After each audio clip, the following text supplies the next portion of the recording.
Hi, Jeff. We have another news story to cover here. This is actually not the first time we'll be touching this particular topic of San Francisco real estate. We just saw another property there sell well below its expected price. This was uh, development firm Ellis Partners and equity partner Bupes Group are purchasing 180 Howard for about 62 million. That building was expected to sell for 85 million, so not quite a haircut, more of a decapitation there. Um, this is the third downtown building to trade at far less than its value. 350 California Street reportedly sold for about 75% less than its previously estimated value in May. Um, and we've also recently seen the largest mall there close, two of the largest hotels, basically return the keys to the bank. Whether it's office, retail, hospitality, we're just seeing downtown San Francisco really. I don't know if I want to call it a doom loop, but it definitely seems to be the worst commercial real estate market in the country right now, while other markets, we just talked about New York showing some stability with a good price transaction there. It just doesn't seem like there's any good news coming out of San Francisco, and this is just the latest blow. Well, I mean, San Francisco seems to be the easiest punching bag to punch at these days. It doesn't help that you've got a lot of government regulation in there that's helping keep investors out, keep businesses out, not managing the bad stuff that your so-called civilized population is currently doing, keeps people from wanting to be there. So, and I think, I recently read an article that indicated that, San Francisco themselves, recognize that they needed new developers to come in and develop new properties, and that they were potentially looking at deregulation to allow that to accommodate good investments into the market. Yeah, I think that's a positive sign. I mean, I do think that the big plus you have for San Francisco is it's some of the most beautiful real estate on the planet. Not that Um, you're biased or anything, so. yeah, I might have a bias, living here. Um, Part of the problem though is there's also pretty nice alternative real estate, and that's one of the things you've seen happen with the economic base here is that people have moved or relocated to the peninsula, to San Jose. There are alternatives. I think there's a few things I think that has really hit San Francisco, and you alluded to one of them. Public policy has been one of them. Property crime is is a real problem, higher than what the numbers suggest, because it's gotten to the point where people don't even bother reporting property crime because the cops take forever to show up. They're not going to really do anything about it. So the numbers are, you have to start looking at polling data and other things to get an idea of just how bad it's gotten there.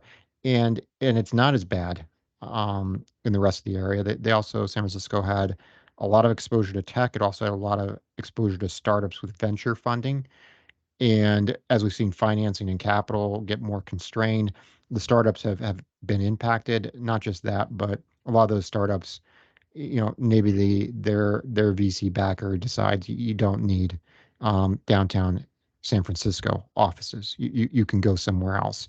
And I think they've also probably been hit by the remote work trend a little bit more. If you got a small team, especially a small team of coders, those are folks that are going to be able to work from home in a way that a doctor's office can't.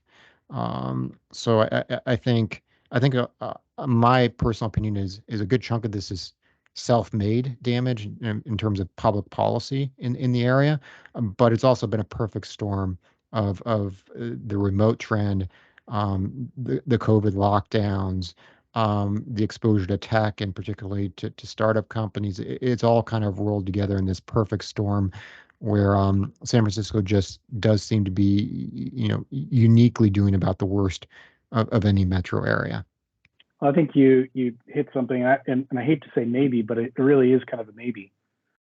Even for coders, coders sitting together, being able to coordinate and work together is something that creates an efficiency factor for those industries, companies, et cetera. I think the other side is, some of those VCs are probably also saying, why do I need to pay $100 a square foot when I can do the same thing for 20 or 30, or 50, whatever it may be, significantly less in a different area. Yeah, I am optimistic, like I said, that San Francisco will eventually turn this down. The point you made brought up that they're actually looking at a shifting regulatory policy. That's pretty huge for San Francisco, not something they're known for. I was I still, didn't say a although lot. I didn't no, say a lot. And I didn't say they were yeah, actually going to do it. They just indicated they might. might. So We're going to grab onto it. I will still, although being biased, I will still argue one of the most beautiful locations around. Location's a hard thing to beat. I think this is something that can be turned around, but right now it sure seems like, to borrow the old Wall Street adage, that you're trying to catch a falling knife at this point if you're doing a transaction in San Francisco. It's hard to say we've seen a sign that it's bottomed yet, and this story is just the latest. That sometimes, no matter how bad things get, they can always get worse, and that seems to be the development this week for San Francisco. Is no matter how bad it's gotten, it managed to get a little bit worse in terms of the property values there. haven't hit rock bottom yet. Guess not. Hopefully, it'll be a nice bounce. I've got a feeling we're gonna be continuing to mention San Francisco, partly because the media loves it. They like kind of running stories about how commercial real estate is in a complete disaster, and I think you and I would argue that that's not a fair picture to paint for the broader country across asset classes, but it is a fair picture to point to of what's going on in San Francisco right now. So I think they're drawn to these stories. It is a major market, and so I think we're probably going to keep getting a few more of these stories that we'll be able to talk about. Unfortunately, for a little bit to come.